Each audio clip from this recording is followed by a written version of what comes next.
What's up, my fellow adult collectors? Welcome to SeViLion Collectibles.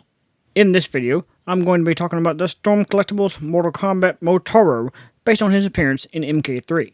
Motaro was that game's sub-boss monster, replacing the likes of Goro and Kentaro. Personally, I don't like to spend a whole lot of time on packaging myself, so I'm going to get Motaro straight on out of the box. This is an incredibly unique figure, simply because of the nature of the character.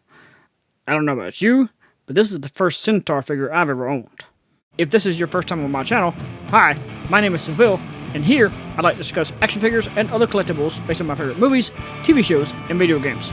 If you find this video enjoyable or informative, please give me a thumbs up, don't forget to subscribe, and hit that notification bell. And now, let's get a closer look at all the details for Motaro. Right off the bat, Storm has once again knocked it out of the park as far as the overall sculpt and design of the figure. Humanoid torso certainly has all the features that it should, and the lower horse half is no different. The proper muscle and vein detail is all there on each and every limb. This is really just one of those cases where my images and words really may not be doing this figure justice. It just gets better and better every time I look at it. The only negative I can find about it so far is that the reversed knees on the back legs tend to have some loose joints, so they kind of shift a little bit when I'm trying to move him around, but in the end, it's not really hindering me able to stand him. He's not losing his balance or anything because of that. Motaro is not lacking for accessories either. He does start off with the two fist hands and the closed mouth head, but he also has an open mouth head as well as two other sets of hands. Motaro also has the fireball projectile that's supposed to shoot out of his tail, plus the stand to hold it up. What's really impressive though is this bloody skeleton. It's really kind of its own figure that even has its own accessories. It's pretty well articulated too. Granted, on its own, it wouldn't hit my current 25-point threshold. It really wouldn't even hit my old 20-point threshold, but it's still not bad. Its joints include the jaw, neck, shoulders, elbows, wrist, two in the spine, the hips, knees, ankles, and toes. That's certainly plenty to put him in most after-death poses. Speaking of articulation though, now, let's go over Motaro's. The head and neck is on a ball peg, which allows for a good range of up and down movement, as well as some tilting and full rotation side to side. The shoulders do spin all the way around, as well as move outward, plus they do have the butterfly joints for increased range front to back.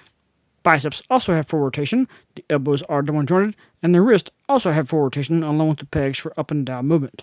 Similar to the neck, the torso is also on dual ball joints, allowing for a great range of motion, front, back, sideways, and tornado style. Moving down to the horse half, each hip joint can spread out pretty well, but not quite as much as most humanoid characters would.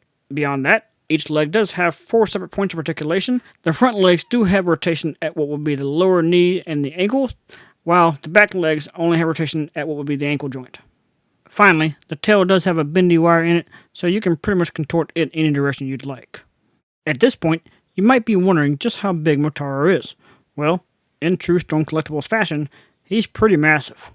Standing in at just about 9.5 inches, he's a little bit shorter than Goro, but quite a bit taller than Shao Kahn. Next to both versions of Sub-Zero, now you can see how big he really is compared to normal guys. He fits in pretty well with the McFarlane Toys figures too, but they're not exactly at the same scale.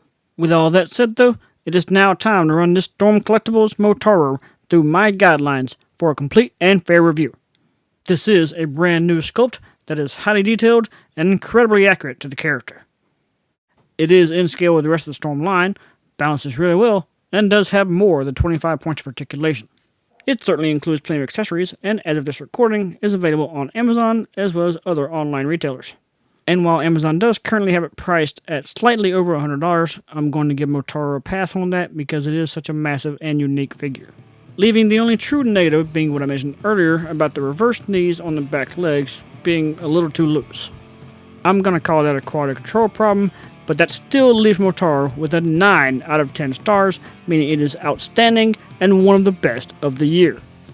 For me personally, Motaro is an easy contender for a figure of the year. He'll most certainly make my top 10 of 2021. I don't really see anything potentially knocking him totally off that list. So, with that being said, I highly recommend adding Motaro to your Storm collection.